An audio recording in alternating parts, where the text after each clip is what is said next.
Good morning. Ngasi irai numit ko irai numit ki card ki message yeng ase irai numit aham bada akhoi gi kaino se ko number se irai gi 71 lere ko aduga kaino se akhoi color da na sky blue gumba kai gumba du minus chena bi ba ko aduga amana akhoi na chak thong bada ha pa ya se ghi khetang maming ge na du minus ha pa ya ko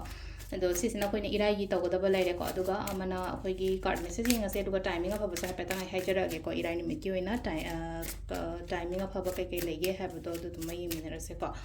ado sida laire ko number 1 ko number 2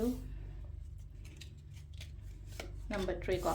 ado irai numit se koina irai numit na hadi karam karam manifestation to boya ge ka ha relationship kumba kai kumba manifestation kumba to bas irai numit se yai ko adu duma to bi be ko ado hamba sida leno ko number 1 ko number 1 sida lai se ko hadi mi pun ba khot pa su oi ko mi pun ba wakhan nungai ba khot pa adagi kaino ma tawru matam da ingonda hadi kaino to ba su oi ko hadi thabak se mai pa aga mongol oi ba khot pa dumain ha celebrations ki dumain to celebrate tawraga leiba gi type ta ma toise thabak ma to matam da koina hadi mai pa aga di hadi harau tayam ba nungai ba phongdoi dana ko adumaina ne ko adu punna thabak kumba to minaraga hadi punna nungai mina ba adumaina su oi ko samna habida partners kumba kai kumba adumaina kumba to ba leraga di ko partnership ta thabang khang to mina ba leraga di ko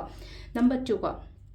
number 2 gi su chamana na hyper mana ra tore ko 1 gi siga number 2 gi su relationship ta hara siga relationship su yam phana la pa aduga thabak to mine na khala se ba partnership ta su same partnership thawa hadi ani mak ta hai tar ko mutual benefits le ba do dumaina to ko adu ma lai ko aduga ama hadi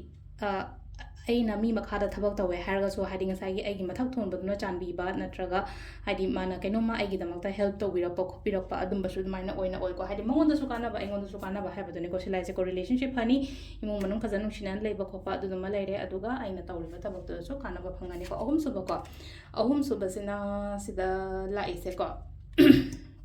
signal ama kai ama soden la kani ko ngasi se signal ama ha sign ama signal ama engonda ai lambi ama kai ama ulak podo na ge hadi clear oram de haraga jinga si se kenum chatori base lambi se clear orak pa adu duma so oi aduga opportunities kumba kai gumba ha tara ko engonda adumai taraga lak pa hate offer proposal gumba kai gumba adumai adum so oi gali ko adu sisina khoi gi card ki message le ko timing na mari ga mini kunthran ni pan ayuk ki ne ko se ja mari ga mini kunthran pan na mapan ga mini kunthram do paung le re ko adagi mu trama thoiga minute kaino sa ko khoi gi trama thoiga minute trama thoi de na pung baruga minute yang kai paung le re ko adagi mu pung mari ga minute taruk tai na manga ga minute fu manga paung le re aduga nungdangi na nipan ga minute ko nipan de na mapan ga minute fu mapan paung le re aduga atheng bagi na trama thoiga minute trama thoi de na ohum ga minute tara taruk paung le ko sisina khoi gi ngasi gi na paba time ko adu sis le re khoi gi daily card message se ma'am thank you